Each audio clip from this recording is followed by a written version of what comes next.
주님께 칭찬받은 믿음, 주님께 칭찬받는 믿음. 이러한 제목으로 은혜를 나누겠습니다. 현재 대한민국은 위기입니다. 저는 위기라고 말을 해보았습니다. 위기 같아요. 정치, 경제, 사회, 문화, 교육, 언론, 스포츠, 종교 등 전 영역에서 위기라고 말할 수 있겠죠. 자, 그렇다면 왜 위기일까요? 여러분, 왜 위기라고 생각하십니까?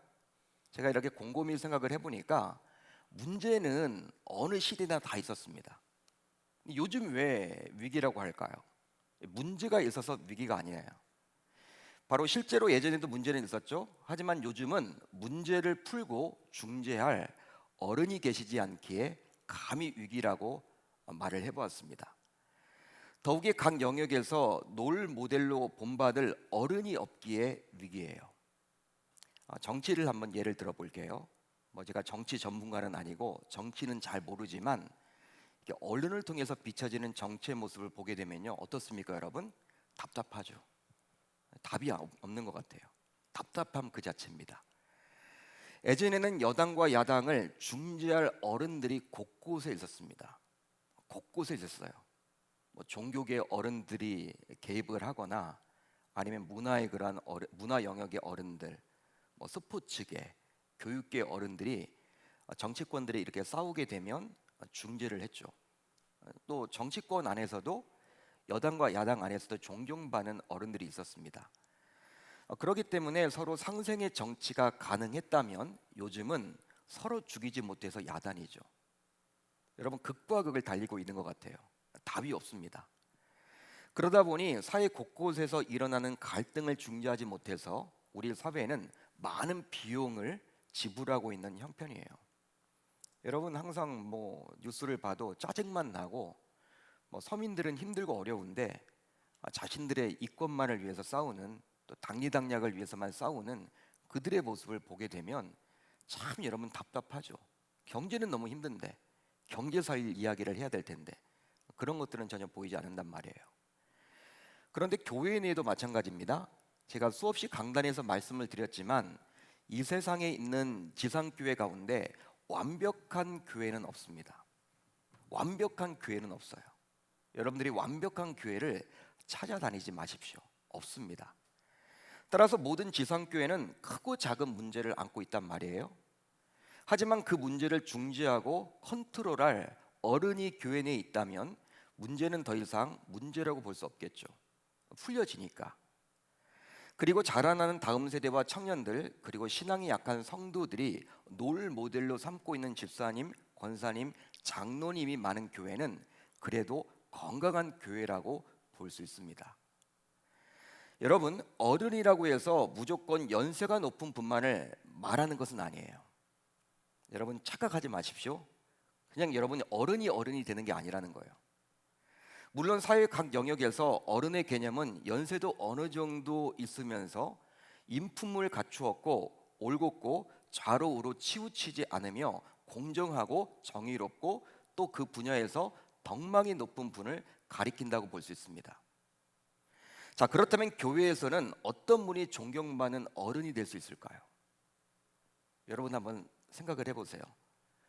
여러분, 교회 내에서 어떤 분이 존경받는 어른이라고 말할 수 있을까요? 바로 교회를 오랫동안 출석했다고 해서 자연스럽게 어른이 되는 것은 아닙니다. 또 안수집사, 권사, 장로, 목사와 같은 직분자라고 해서 자연스럽게 어른이 되는 것도 아니에요.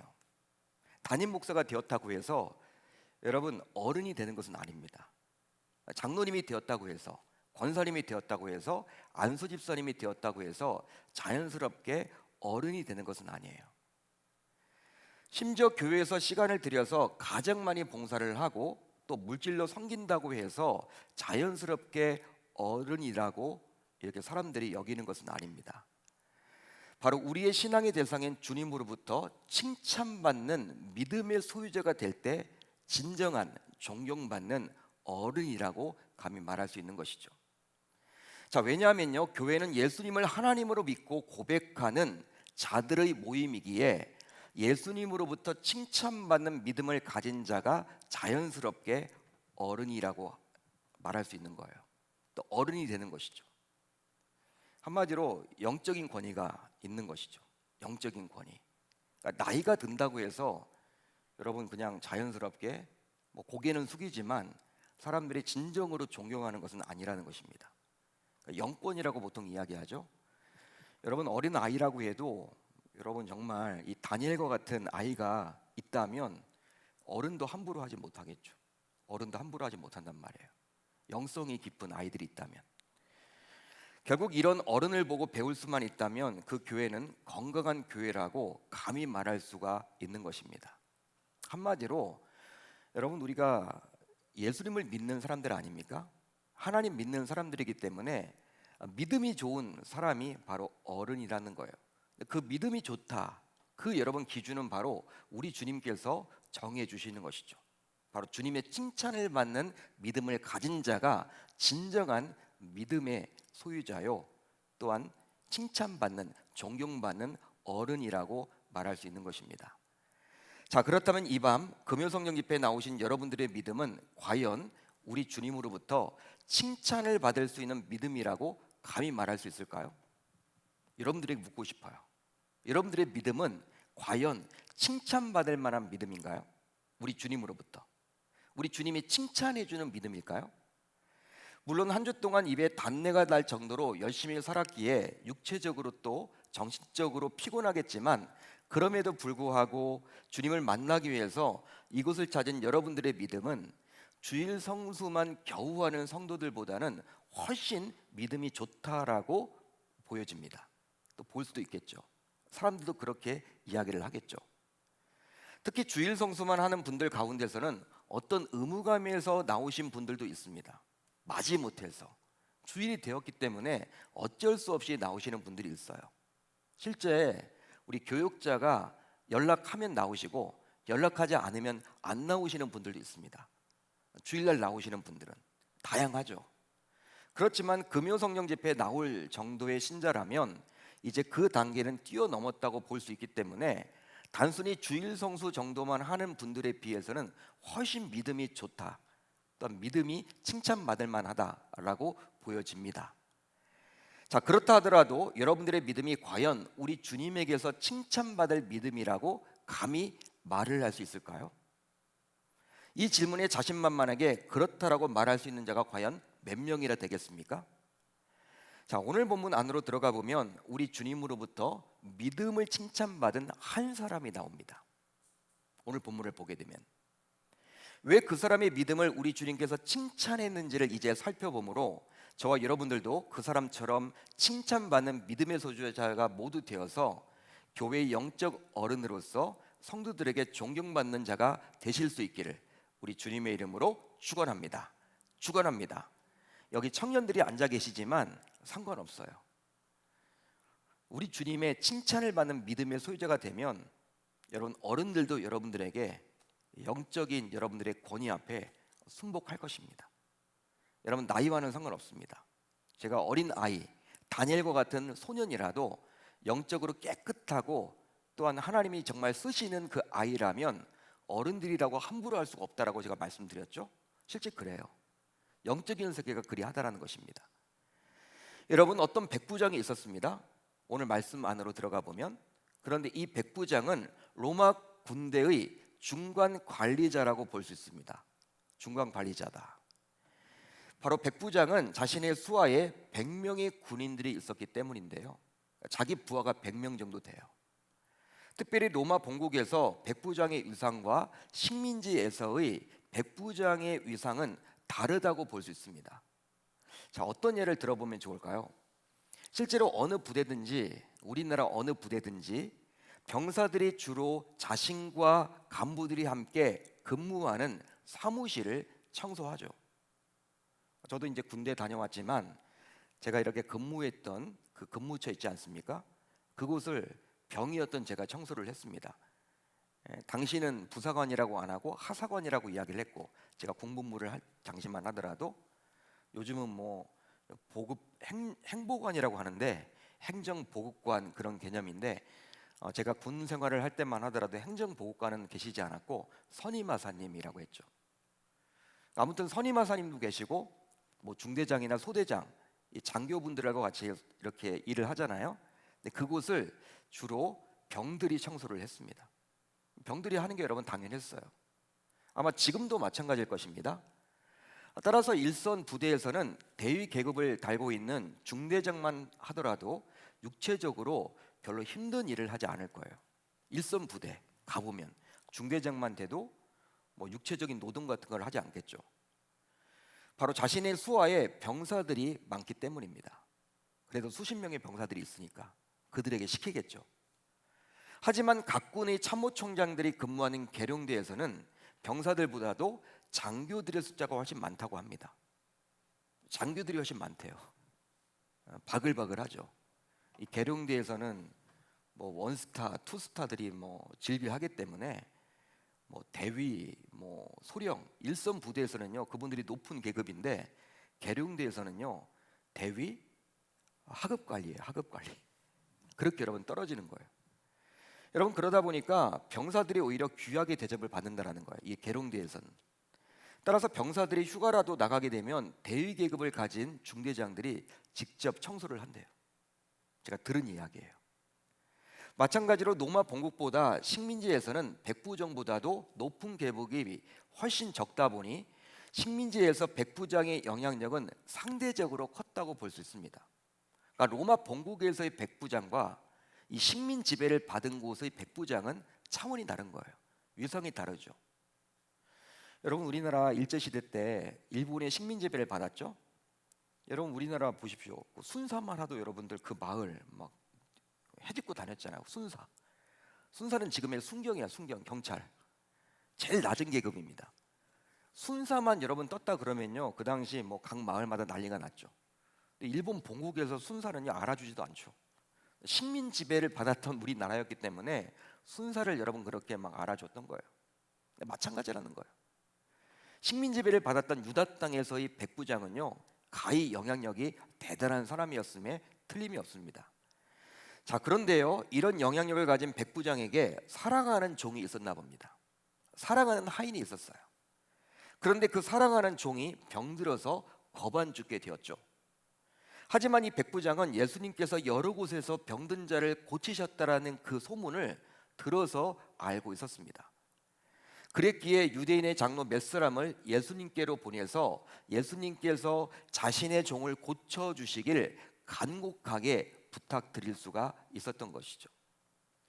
따라서 이런 사사로운 부탁을 유대인의 장로들에게 거리낌 없이 할 정도로 당시 백부장과 유대인의 장로들은 서로 관계가 좋았다라고 볼 수 있는 것입니다. 여러분 백부장이 부탁한다고 해서 유대인의 장로가 들어줄 의무는 없어요. 그렇지만 부탁했는데 내 종이 지금 내가 사랑하는 종이 있는데 지금 죽게 되었거든. 당신네들이 유대인의 장로들이니까 그래도 유대인들을 대표하는 격이 있으니까 유대인인 예수님에게 찾아가서 좀 내 종을 좀 고치도록 말을 좀 해주면 좋겠다. 여러분 그런 부탁을 받고 유대인의 장로들이요 예수님께 찾아갈 의무는 없어요. 찾아가지 아니도 됩니다. 근데 찾아갔다라는 것은요 또 그런 부탁을 할 정도라면 당시 백부장과 유대인의 장로들은요 친했음을 알 수가 있는 것이죠. 하지만 조금 이상한 점이 있습니다. 조금 이상한 면이 보입니다. 바로 유대인들 특히 그들의 대표인 장로들의 경우에 이방인인 백부장을 좋게 볼 수는 없는데요. 좋게 볼 수는 없겠죠, 여러분. 바로 그들은 선민의식을 가지고 있었기 때문에 이방인인 백부장은 구원받을 수 없다며 상종조차 하지 아니려 했을 것이기 때문이죠. 유대인들은요 이방인들을 무시했거든요. 왜? 그들은 구원받지 못한다. 그렇기 때문에 이방인 출신이었던 이 백부장을 무시할 수밖에 없습니다. 왜? 유대인들은 항상 종교적인 관점에서 사람들을 바라보기 때문에. 그러게 이방인의 사사로운 부탁을 듣고 장로들이 예수님을 친히 찾아갔다는 것이 이상하다고 볼 수 있겠죠. 하지만 유대인의 장로들이 백부장을 편들며 예수님을 찾아갔던 이유가 있었으니 바로 다음의 구절을 통해서 그 이유를 알 수 있는데요. 자, 오늘 본문 5절을 볼까요? 우리 한번 같이 읽어봅니다. 시작. 그가 우리 민족을 사랑하고 또한 우리를 위하여 회당을 지었나이다. 자, 말씀을 보게 되면요 로마의 백부장은 비록 유대 땅에 배치된 로마의 군인이었지만 유대인들을 사랑했다고 나와 있습니다. 누가는 그렇게 기록을 해주고 있어요. 그뿐 아니라 심지어 유대인들을 위해서 회당을 지어주기까지 했다라는 거예요. 실제로 로마의 백부장이라면 회당과 같은 종교 시설을 지어줄 수는 없겠죠. 지어져서도 안 됩니다, 여러분. 그런 권한이 없습니다. 그렇게 해서는 아니 돼요. 자칫 잘못하면 찍힙니다. 정부에 의해서. 왜냐하면 로마의 백부장이라면 로마의 황제를 신으로 여기며 숭배해야만 했기에 여러분, 다른 신들을 섬기는 그리고 가리키는 회당을 이렇게 건축한다? 지어준다? 이건 말이 안 되는 거예요. 쉬운 일이 아니죠. 그런데 이 백부장은 로마 황제의 눈치를 보지 않고 유대인들을 위해서 회당을 지어주기까지 했다라는 것입니다. 그리기에 아무리 유대인의 장로들이라고는 하지만 이 백부장을 마냥 배척할 수만은 없었겠죠. 여러분, 장로들이라고 하지만 자기네들이 여러분 종교적으로 접근을 해보려고 하는데 이 백부장이 보통의 백부장이 아니잖아요. 자기 민족을 사랑하고 또한 이 회당까지 지어줬는데 어떻게 여러분 배척을 합니까? 여러분, 친밀해질 수밖에 없는 거겠죠. 결국 이런 유대 장로들의 이야기를 듣고 예수님은 이제 백부장의 종을 살리고자 백부장의 집으로 향하게 되었는데요. 자, 그런데 예수님께서 백부장의 집으로 향하다가 정말 놀라운 일을 경험하게 되었어요. 바로 그게 무엇이냐? 바로 이 백부장이 자신의 벗들을 예수님께 보내서 다음과 같이 말했기 때문입니다. 주여, 수고하시지 마옵소서. 내 집에 들어오심을 나는 감당하지 못하겠나이다. 그러므로 내가 주께 나아가기도 감당하지 못할 줄을 알았나이다. 말씀만 하사 내 하인을 낫게 하소서. 나도 남의 수하에 든 사람이요 내 아래에도 병사가 있으니 이더러 가라 하면 가고 저더러 오라 하면 오고 내 종더러 이것을 하라 하면 하나이다. 이것을 들었단 말이에요. 이런 말을 이 백부장의 벗을 통해서 듣게 되었다라는 거예요. 백부장은 우선 예수님을 향해서 어떻게 불렀습니까? 호칭이 중요하죠, 여러분. 주여라고 불렀어요. 주여. 영어 성경을 보게 되면요, 로드죠. 로드. 주여. 어떤 뜻입니까? 주님이란 뜻인데 나의 주인이요 라는 뜻입니다. 나의 주인이요. 따라서 엄밀하게 말하면 당시 고대 로마 사회에서 백부장이 주여라고 부를 수 있는 존재는 유일한 존재인 로마 황제밖에 없는 거예요. 본래는 그래야만 하고요. 그런데 이 백부장은 로마 황제가 아니라 예수님을 향해서 나의 주인이란 뜻을 담아서 로드, 즉 주여, 주님이라고 불렀다라는 사실입니다. 따라서 이 백부장이 어떻게 믿음을 가지게 되었는지, 예수님을 알게 되었는지 성경은 말을 해주지 않기 때문에 우리가 정확하게 알지는 못하지만 이 백부장이 예수님을 온전히 알고 있었음을 우리가 이 호칭을 통해서 예측해 볼 수가 있는 거예요. 여러분, 이런 백부장이었기에 이제 백부장은 자신의 위치만 해도 자신의 수하 혹은 종들에게 말만 하면 되면 오라고 또 가라고 할 수 있기에 자신의 주인이신 예수님께서도 자신의 집에 직접 올 필요가 없이 오직 말씀만 하시면 자신의 종이 나을 수 있다라고 여겼던 것입니다. 백부장이 이제 100명의 수하들에게 말만 하는 거예요. 저쪽으로 가라. 가죠. 쭉 가죠. 이쪽으로 다시 와. 온단 말이에요. 또 백부장도 여러분 자신의 종이 있겠죠. 집안에. 그 종들에게도 뭘 해라 라고 하면 말만 하면 해요. 하지 마라 안 해요. 여러분, 예수님이 나의 주인이신데 여러분, 내 집에 오는 것을 나는 감당하지 못하겠다는 거야.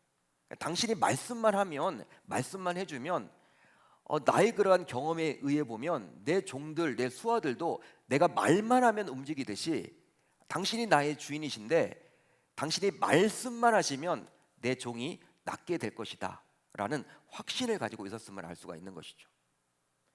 결국 이런 백부장을 향해서 예수님께서는 이제 다음과 같은 아주 놀라운 칭찬을 하셨는데요. 자, 오늘 본문 9절을 볼까요? 제가 한번 읽어드립니다. 같이 한번 읽습니다. 시작. 예수께서 들으시고 그를 놀랍게 여겨 돌이키사 따르는 무리에게 이르시되 내가 너희에게 이르노니 이스라엘 중에서도 이만한 믿음을 만나보지 못하였노라 하시더라. 이스라엘 중에서도 이만한 믿음은 만나보지 못했다. 칭찬이죠. 대단한 칭찬입니다. 예수님께서는 이방인이었던 백부장의 믿음을 칭찬하고 있어요. 친히 칭찬해 주십니다. 보통의 칭찬이 아니죠. 그러면서 이스라엘 중에서도 백부장의 이런 믿음을 결코 본 적이 없다, 이렇게까지 말씀하셨어요. 여러분, 이스라엘 백성들은 아브라함의 자손이라는 혈통을 중시 여겼습니다. 나는 아브라함의 자손이기 때문에 구원받는다. 아브라함이 하나님, 이삭이 하나님, 야곱이 하나님이 곧 우리 아버지의 하나님이고 나의 하나님이고 내 아들의 하나님이다. 유대인들은 그렇게 여겼어요. 혈통을 중시 여겼죠. 아브라함의 자손. 여러분, 마태복음이 유대인들을 대상으로 기록된 복음서 아닙니까? 그렇기 때문에 유대인들이 여러분들 그 마음을 얻어야 돼. 딱 여러분 봤을 때 유대인들이 이게 여러분 와닿지 않으면요 읽어보지도 않을 거 아니에요. 그렇기 때문에 하나님께서는 마태를 통해서 아브라함과 다윗의 자손 예수 그리스도의 계보라, 아브라함으로부터 시작을 하는 거예요. 왜? 아브라함의 후손이니까. 딱 그걸 보는 순간 1장 여러분 1절을 읽는 순간 야, 읽어봐야겠다. 유대인들이 여러분 이런 마음을 가질 수밖에 없겠죠. 왜? 아브라함 이야기가 나오니까. 아브라함과 다윗의 자손 예수 그리스도의 계보라. 아브라함이 누구를 낳고 계속 나오는 거예요. 여러분, 유대인들은 이 혈통을 중시 여겼습니다. 이 아브라함이 여러분 최고죠. 그 다음에 여러분 다윗이었습니다. 아브라함과 다윗 빼내면요 뭐 할 이야기가 없어. 유대인들은 최고예요 여러분. 마치 우리나라 분들이 뭐 좌나 우나 뭐 보수나 진보나 상관없이 세종대왕과 이순신 장군을 다들 좋아하듯이, 예? 뭐 보수에 계신 분들도 이순신 장군 다 찾고 세종대왕을 다 여러분 우러러보고, 좌쪽에 계신 분들도 마찬가지고, 그러듯이 유대인들은요 지금도 마찬가지예요. 아브라함 최고로 여기고 그 다음에 여러분 다윗, 이 두 사람이에요. 실제 여러분 이스라엘의 국기를 보면요 다윗의 별이죠. 다윗의 별. 다윗을 여러분 중시 여기죠. 아브라함이 여러분 혈통 대단히 중시 여깁니다. 따라서 이스라엘 백성들은 하나님을 향한 아브라함의 믿음이 어떤 믿음인지도 너무나 잘 알았기 때문에 대대로 믿음을 또 중요하게 여겨왔다라는 거예요. 아브라함이 자신의 아들 이삭을 하나님께 바칠 정도의 믿음을 가지고 있었잖아요. 여러분, 그렇기 때문에 이 이스라엘 백성들 또한 야, 우리도 이 아브라함, 우리의 선조 아브라함과 같은 그런 믿음을 가져야 하겠다, 그런 마음은 다들 가지고 있었다라는 거예요. 그리했기에 초대교회 박해 시절, 초대교회가 박해를 받을 때 유대인들을 대상으로 기록되었던 히브리서조차도 11장 믿음의 장을 통해서 도전을 주기도 했던 것입니다. 여러분, 이스라엘 백성들의 믿음을 강조하지 않았던 게 아니에요. 아브라함을 여러분 중시 여겼듯이 또 다윗을 중시 여겼듯이 그들이 가진 그 믿음을 본받으려고 몸부림쳤던 사람들이 바로 이스라엘 사람들이었습니다. 그런데 이렇게 믿음을 중시 여기며 믿음이 있었던 이스라엘 사람들 중에서도 백부장만한 믿음을 본 적이 없다라고 우리 주님께서 친히 말씀하셨으니 백부장은 우리 주님으로부터 커다란 칭찬을 받은 것임에 틀림이 없는 거예요. 이 보통의 칭찬이 아니라는 것이죠. 그렇습니다. 복음서를 보아도 우리 주님께서는 어느 누군가를 칭찬하거나 질책을 할 때 어느 누군가 비교해 가면서 칭찬을 하거나 질책하는 경우는 없어요. 바로 그 이유는 우리 주님께서는 있는 그대로 한 사람 한 사람에게 집중하시기 때문이죠. 누가 비교하지 않아요, 여러분. 여러분, 우리가 뭐 엄친 딸, 엄친아 그런 이야기들을 많이 듣죠. 엄마 친구 딸, 엄마 친구 아들. 예? 자녀들 여러분 이야기할 때 엄마 친구 아들은 말이야, 엄마 친구 딸은 말이야, 이번에 어느 대학을 갔대, 이번에 뭘 했대. 애들이 여러분 가장 듣기 싫어하죠. 자녀들이 엄마 친구 딸, 엄마 친구부터 시작하면 이제 딱 귀를 닫죠. 아이들이 자꾸 우린 누구를 비교하려고 하잖아. 예수님은 그러지 않아요, 여러분. 한 사람 한 사람에게 집중하세요. 복음서를 보면요 비교하지를 않아요, 여러분. 누구를 칭찬할 때도 비교하지 않고 누구를 여러분 질책할 때도 비교하지 않습니다. 그 사람에게만 칭찬하고 질책하세요. 그런데 이방인이었던 백부장의 믿음을 칭찬하시면서 놀랍게도 오늘 말씀을 보게 되면 우리 주님께서는 이스라엘 백성들과 비교를 해주고 있다는 것입니다. 그만큼 이 백부장의 믿음이 대단한 믿음이었다라고 우리 주님께서 여기신 것이죠. 보통의 믿음이 아니라는 거예요. 그러기에 누가는 예수님께서 이 백부장을 보고 놀랍게 여겼다라고 친히 말씀해 주십니다. 예수님께서 백부장을 보고 친히 놀란 거예요. 야, 이 백부장 보통의 믿음을 가진 게 아니구나. 예수님도 놀랐어요. 누가는 여러분 그것을 말을 해주고 있습니다. 한마디로 예수님조차도 깜짝 놀랐다라고 누가는 증언을 해주고 있어요. 정확하게. 자, 그렇다면 이 백부장의 믿음이 과연 어떠했길래 하나님이신 예수님께서 그리 놀라시며 백부장의 믿음을 칭찬했을까요? 무엇 때문에 우리 주님께서 그의 믿음을 칭찬했을까요? 다른 게 아닙니다. 딱 이거 한 가지예요. 바로 이 백부장은 하나님이신 예수님의 말씀의 위력을 온전히 알고 있었기 때문입니다. 믿으시면 아멘. 믿으시면 아멘. 말씀의 위력. 말씀만 하사, 당신 말씀만 하사, 주여 말씀만 하사 내 하인을 낫게 하소서. 말씀만 해주시면 내 하인은 낫게 됩니다. 저희 집에 오실 필요 없습니다. 손을 얹고 안수할 필요 없습니다. 그냥 말씀만 해주세요. 말씀만 하시면 내 종은 낫게 될 것입니다. 여러분, 이 말씀의 위력을 이 백부장은 가지고 있었다는 거예요. 이것을 여러분 우리 주님이 믿음으로 본 거예요. 칭찬하신 것이죠. 하지만 일반적으로 하나님을 믿는 성도로 하더라도 말씀 그 자체보다도 우리는 말씀을 전하는 메신저에 더 집중할 때가 많곤 해요. 메신저. 말씀이 더 중요한데. 그래서 성도들 가운데서는 야, 오늘 말씀을 누가 전하느냐에 따라서 교회에 출석하기도 하고 출석하지 않기도 합니다. 딱 주일날 여러분 이렇게 주보를 미리 보고 어떤 목회자가 이렇게 말씀을 전하느냐, 그거에 따라서 여러분 출석을 하는 경우도 있고 출석하지 않는 경우도 있어요. 부흥 강사가 오는데 이번에 부흥 강사 어떤 분이 오느냐 자신이 여러분 미리 판단을 해버려. 그래서 언론에 많이 나오는, 유튜브로 많이 지켜보는, 우리가 누구나 다 알고 있는 뭐 메시지가 좋다고 소문이 난 그런 분들의 여러분들 부흥에는 많이들 참석을 하는데 자기가 잘 알지 못하면 잘 안 나와. 딱 미리 보고 판단을 해버립니다. 따라서 어쩌면 이 밤에도 그럴지도 모르겠어요. 여러분들이 미리 여러분들 딱 보고 영상으로 들을 때도 담임 목사님이 하는지 부목사님이 하는지 딱 보고 여러분 미리 판단을 해버릴 수도 있겠죠. 특히 신방의 경우에는 더해서요. 신방은 더한 것 같아요. 집사님이 가도 성에 차지 않아. 권사님이 가도 성에 차지 않고 장로님이 가셔도 안 돼. 전도사님이 가셔서도 안 되고 부목사님이 가셔서도 안 되고 다 가도 다 성에 차지 않아. 담임 목사가 가야 돼.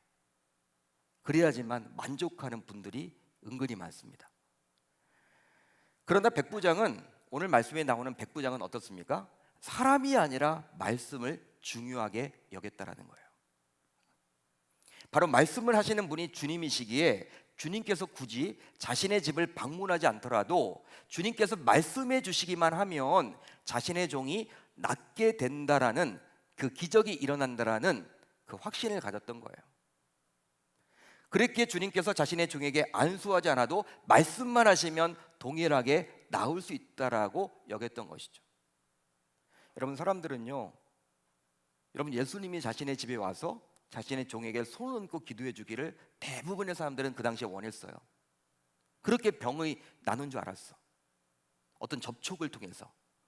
그렇지만 이 백부장은요, 그 접촉보다도, 그런 신비한 접촉보다도 말씀의 위력을 알았다는 거예요. 말씀만 해주십시오. 내 종이 나을 것입니다. 그렇습니다. 실제로 하나님의 능력이 나타나고 변화를 주는 설교는 설교자가 자신의 생각을 이해시키기 위한 도구로 말씀을 짜집기 하고 인용하는 설교가 아닙니다. 여러분 잘 들으십시오. 저에게도 주신 말씀이고 우리 목회자들에게도 적용되는 말씀이라 볼 수 있는데, 하나님의 능력이 나타나고 변화가 일어나는 설교는 자신의 생각을 이해시키기 위한 도구로 설교자가 말씀을 짜집기 하고 인용하는 설교가 아니라는 거예요. 어떤 설교자들을 보게 되면요, 말씀을 그냥 읽어놓고 그 말씀과는 전혀 상관없는 이야기를 하다 내려오는 분들도 있죠. 뭐 어떤 예화, 웃긴 얘기들만 하다가 윤리적이고 도덕적인 이야기만 하다가 그 성경 본문은 들어가 보지도 않고 한 시간이 다 지나가지고 내려오신 분들도 있어. 여러분, 그건 설교가 아니에요. 하나님의 말씀이 아니죠, 여러분. 자기 생각이죠. 설교자가 그냥 개똥처럼 말한 거죠. 자기의 설교를 이해시키려고 여러분 위한 도구로 말씀을 인용한 것뿐이죠. 진짜 여러분 설교는 무엇이냐면 텍스트, 이 성경 말씀을 통해서 말하고자 하는 하나님의 의도대로 풀어내는 것입니다. 이게 진짜 설교가 되는 거예요. 그러니까 저도 여러분 항상 이 말씀에서 벗어나지 않으려고 해요. 여러분, 그게 가장 중요하거든요. 이 말씀 자체가 여러분 하나님 아닙니까? 하나님의 말씀이잖아요. 이 말씀을 통해서 이 시대 속에서 하나님의 무엇을 말씀하시는지 이것을 전해야 되는데 내 생각을 전하면 안 되겠죠. 바로 말씀 그 자체가 육신이 되어 우리 가운데 거하시는 그리스도이시기 때문입니다. 믿으시면 아멘. 말씀이 육신이 되어 우리 가운데 거하심에, 말씀이 곧 그리스도라는 거예요. 우리가 성경 66권을 읽을 때 이것이 바로 예수님의 말씀이라는 거예요. 예수님 그 자체라는 거예요. 예수님의 마음이 담겨져 있다는 거예요. 여러분, 백부장은 이런 말씀의 유력을 결코 모르지 않았습니다. 그리기에 오직 주님께서 말씀해 주시길 요청했던 것이죠. 따라서 우리도 백부장처럼 우리 주님으로부터 칭찬받는 믿음의 사람이 되기 위해서는 백부장처럼 오직 말씀의 유력을 인정하고 그 말씀을 최우선으로 두고 신앙생활을 해야 할 줄로 믿습니다. 믿습니다. 너무 중요한 거예요, 여러분. 여러분, 당시 유대인들은 표적을 구했죠. 표적. 유대인들은 표적을 구했습니다. 당시. 즉 눈에 보이는 기적과 이적을 중시 여겼어요. 자신의 눈으로 보는 것을 대단히 중요하게 여겼던 것이 바로 유대인들이었습니다. 거기에 더하여 헬라인들은요, 지혜를 찾았죠. 여러분, 사도 바울은 이야기를 하고 있잖아요. 유대인들은 표적을 구하나 헬라인들은 지혜를 찾았다. 여러분, 이 헬라인들이 지혜를 찾았다, 이 말은 무엇이냐면 인간이 만들어낸 철학을 중시 여겼다라는 거예요. 다른 게 아닙니다. 유대인들은 눈에 보이는 이적과 기사, 헬라인들은 자신의 이성적인 사고를 중시 여겼다. 그런데 너무나도 안타깝게도 지금의 교회 안에도 잘못된 두 부류의 신자들이 있다라는 사실이에요. 한국 교회 내. 우선 이 시대의 표적이라 말할 수 있는 신비적인 것만을 추구하는 신자들이 있습니다. 말씀 중심이 아니라 이 말씀을 여러분 우리가 읽고 이 말씀을 통해서 답을 얻고 말씀대로 살아내려고 몸부림을 쳐야 되는데 그게 여러분 정상적인 신앙생활인데 그게 아니라 말씀 중심이 아니라 어떤 신비적인 것만을 추구하는 분들이 있다라는 거예요. 성도들 가운데서. 그러다 보니까 직통계시, 하나님의 음성을 들었다, 자꾸 그런 이야기를 하고, 또 방언, 예언, 통변, 치유, 축사와 같은, 즉 눈에 보이는 은사만이 오직 신앙의 전부라고 여기는 신비주의자들이 성도들 가운데 은근히 많습니다. 아마 신앙생활을 하는 여러분들도 신사도 운동에 대해서 들어보셨겠죠? 신사도 운동 한두 번쯤은 들어보셨을 거예요. 요즘에 제가 겁이 나는 것이 유튜브가 여러분 열리다 보니까 뭐 유튜브 설교가 좋다라고 여러분 어떤 분들도 저에게 보내줘요. 그런데 신학적으로 점검이 안 돼. 제가 들어보면 이단인 분들도 많아. 이단적인 분들도 많아. 사이비 같은 여러분 이야기를 하는 분들도 많아. 여러분 무조건 동성애를 반대하고 여러분 차별금지법을 반대하고 또 애국운동을 한다. 여러분 그리고 뭐 보수적으로 이렇게 하는 것처럼 보여도 신학적으로 점검이 안 된 분들이 많아요. 그러니까 아무 설교나 들으시면 안 돼요, 여러분. 그 목회자가 어느 신학교를 나왔느냐 요즘은 그것까지도 살펴봐야 돼. 다원주의를 주장하는 분들도 있습니다. 실제 여러분 그래요. 몇십만 구독자를 가지고 있고 몇만 구독자를 가지고 있고, 여러분 유튜브에서 막 말씀이 좋다고 저한테도 여러분 링크해서 보내주는 분들도 있는데 위험한 것들이 너무 많아. 진짜 그래요, 여러분. 목회자 입장에서는요 말리고 싶은데 이미 여러분들 뭐 다 듣고 있는 거야. 이거 어떻게 될까? 신사운동은 사도와 선지자의 직위를 회복시킨다는 내용이 주 골자입니다. 사도와 선지자의 직분을 회복시킨다. 지금 사도 없습니다. 선지자 없습니다. 누구를 여러분 선지자라고 이야기하는 곳에 가시면 안 돼요. 이상한 곳입니다. 누구를 사도라고 이야기하는 곳에 가시면 안 돼요. 그건 여러분 신사도 운동이죠. 자, 신사도 운동 그러다 보니까 직통계시, 가시적 은사 지속, 사도와 선지자의 존재, 극단적인 신비주의적 감성주의 등을 주장합니다. 그러기에 우리 교단인 예장 합동을 비롯해서 여러 교단에서는 이 신사도 운동을 하는 목회자들과 그런 단체, 교회들을 향해서 참여 금지, 불건전 운동으로 결의하게 되었어요. 너무 많습니다, 여러분. 한마디로 신사도 운동의 경우 말씀보다도 직통계시가 더 우위에 놓이게 되는 거예요. 뭐 여러분 막 조장해요. 뭐 인터넷 들어가 보면, 유튜브에 들어가 보면 한반도의 전쟁이 언제쯤 일어날 것이다. 전쟁이 막 일어난대요. 여러분 그거 아니죠. 예? 요한계시록을 여러분 이상하게 풀어. 요한계시록을 자기만 풀 수 있대. 그렇게 주장하는 분들도 있습니다.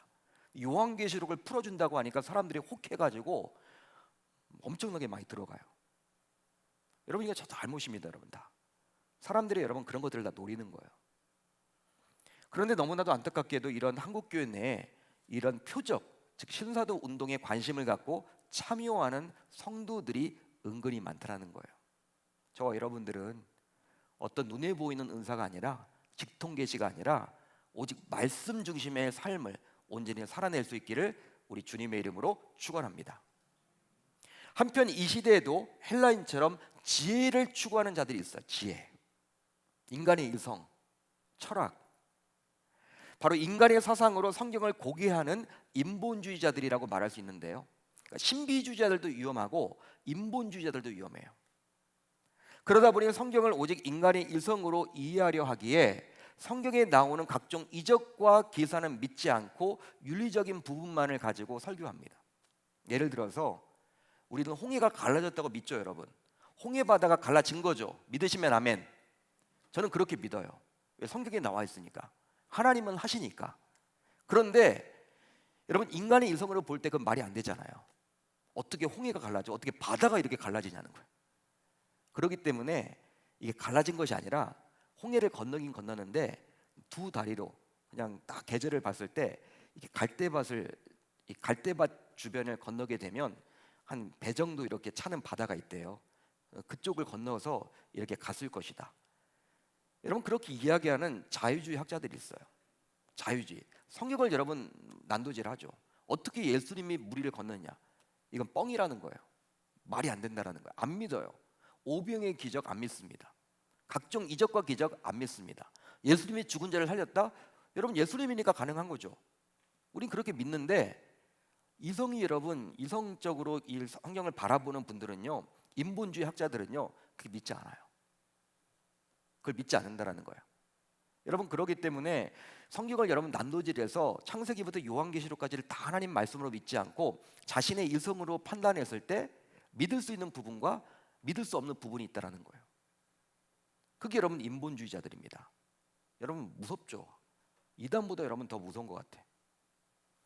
예를 들어 보면 초대교회 유무상통의 역사가 있었는데 이것은 오직 오순절 성령이 임한 이후에 자발적으로 벌어진 성령의 놀라운 역사임에도 불구하고 성령의 역사를 부정하는 인본주의 신자들의 경우, 학자들의 경우 강제적으로 부유한 자들의 재산을 빼앗아서 가난한 자들에게 무조건 나누어 줘야 한다는 유물론적인 공산주의 사상을 신자라면서도 떠들어대는 분들이 있습니다. 이건 여러분 성경의 원리가 아니죠. 자기 재산을 여러분 자발적으로 이렇게 드린 거예요. 그걸 믿지 않은 거예요, 여러분. 믿고 싶지 않은 거예요. 그건 성령의 역사로밖에 설명할 수 없던 것인데 성령의 역사를 믿지 않기 때문에 여러분 공산주의가 거기서 나온 거예요, 한마디로. 이처럼 유대인들의 표적과 헬라인의 지혜가 이 시대의 교회에서도 여전히 나타나곤 한다는 것입니다. 하지만 그들도 나름대로는 예수님을 믿는다고 하죠. 다들 여러분 예수님을 믿는다고 해요. 예수님 이야기를 다 해요. 떠들어댑니다. 그렇지만 그런 그들의 믿음은 불순물이 많이 끼어 있다고 볼 수도 있겠죠. 그러기에 그런 그들의 믿음은 우리 주님으로부터 결단코 칭찬받을 수는 없는 것입니다. 자, 이제 말씀을 정리하겠습니다. 이 밤 저와 여러분들 모두 우리의 믿음을 한번 점검해 보았으면 좋겠어요. 바로 말씀 중심인지, 그게 아니면 사람 중심인지, 또 그게 아니면 어떤 신비적인 것이나 상식 혹은 자신의 이성적인 사고를 더 중시 여기는지를 우리가 한번 살펴보았으면 좋겠습니다. 그렇게 해서 아직 말씀의 위력을 제대로 알지 못한다면 다음의 말씀을 기억하고 돌아가시면 좋겠어요. 제가 읽어드립니다. 하나님의 말씀은 살아있고 활력이 있어 좌우의 날선 어떤 검보다도 예리하여 홍과 영과 및 관절과 골수를 찔러 쪼개기까지 하며 또 마음의 생각과 뜻을 판단하나니 지으신 것이 하나도 그 앞에 나타나지 않음이 없고 우리의 결산을 받으실 이의 눈 앞에 만물이 벌거벗은 것 같이 드러나느니라. 할렐루야, 할렐루야. 하나님의 말씀밖에 없다라는 거예요. 하나님의 말씀이 능력이라는 거예요. 여러분, 이제 저는 소망을 해봅니다. 바로 우리 모두 백부장처럼 말씀의 위력을 잘 이해하고 그 결과 말씀을 최우선으로 두어서 우리 주님으로부터 칭찬을 받는 교회의 어른들이 모두 다 되실 수 있기를 우리 주님의 이름으로 축원합니다. 축원합니다. 여러분, 주님에게서 칭찬을 받아야 되겠죠. 사람들에게 칭찬받아서 뭐예요? 결국 우리 주님으로부터 칭찬을 받아야 되겠죠. 근데 우리 주님은 무엇을 칭찬할 것입니까? 우리의 믿음을 칭찬한 말, 믿음. 우리 믿음의 수준을 보고 칭찬을 하시고 질책을 하시기도 한다는 거예요. 기왕 신앙생활을 하는 것, 우리 주님의 칭찬을 받으면 좋겠죠. 주님의 칭찬을 받으려면 말씀을 여러분 최우선의 가치를 두고 신앙생활을 하십시오. 말씀, 우리는 말씀 중심이에요. 직통계시 여러분 필요 없습니다. 하나님은 이미 우리에게 이 말씀을 통해서 다 뜻을 우리에게 주셨어요. 직통계시 이야기하는 분들 자꾸 여러분 은사 뭘 보여준다, 여러분 그런 것에 현혹되지 마시고 여러분 내 이성을 믿지 마세요. 내 이성을 가지고 성경을 여러분 난도질하지 마세요. 인간의 이성은 한계가 분명합니다. 여러분 코로나도 여러분들 해결을 못하는 게 우리 인간의 이성인데 어떻게 하나님의 말씀을 난도질을 할 수 있단 말입니까? 말이 안 되는 거죠. 그건 여러분 영적 교만입니다. 그러니까 신비주의와 인본주의를 모두 다 경멸하는, 그래서 말씀 중심의 그러한 신앙생활을 하겠다고 다짐하고 결단한다면 우리 주님께서 반드시 백부장을 칭찬하셨듯이 우리의 믿음 또한 칭찬하게 되리라 저는 믿습니다. 이 밤 그렇게 하고 돌아갈 수 있기를 우리 주님의 이름으로 축원합니다.